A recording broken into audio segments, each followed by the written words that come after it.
আমি চট্টগ্রামের ধলাই জেলায় যে বাংলাদেশে ছয়জন শহীদ হয়েছিল তার ভিতর আমার চোখে শহীদ ফয়সালামের শান্ত একজন। আমি শহীদ ফয়সালামের শান্তের গর্বিত পিতা। আমি মোটেও বিচলিত নয়, মোটেও সংকিত নয়।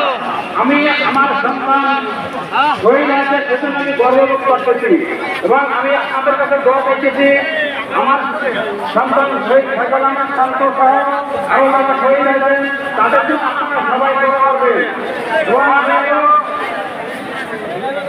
দেশের কাছে নাই যে যারা যে আন্দোলনে শহীদ হয়েছে যারা যুদ্ধ করছে তাদের আন্দোলন বাস্তবায়িত হয় এবং অবিলম্বে জুলাই সমাধানের ঘোষণা করা হয় এবং শহীদ নিজের দূরত্ব কার্যকর হয়। আমি বক্তব্য শেষে আসসালামু আলাইকুম ওয়া রাহমাতুল্লাহি ওয়া বারাকাতুহু।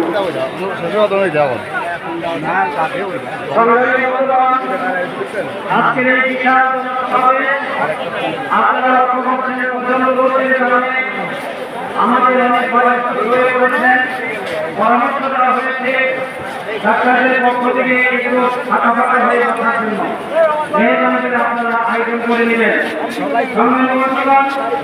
আজকের এই সমাবেশে বক্তব্য রাখার জন্য যার বক্তব্য যিনি পুলিশের সামনে বুক পেতে দিয়েছেন এবং পুলিশের বলে আমাদের যারা খুব ছিন্ন ভিন্ন হয়ে গিয়েছিল রংপুর বেগম বিশ্ববিদ্যালয়ের মেধাবী ছাত্র যার রক্তদানের পর বাংলাদেশের শিশু কিশোর তরুণ তরুণী শিল্পী সাহিত্যিক গবেষক নির্মাতা সর্বস্তরের মানুষ রাস্তায় নেমে এসেছিল এবং বাংলাদেশকে স্বৈর শাসকের কবল থেকে উদ্ধার করেছিল। সেই শাহাদাত বরণকারী জনাব শহীদ আবু সাইদের বড় ভাই জনাব মোহাম্মদ রমজান আলী, জনাব মোহাম্মদ রমজান আলী।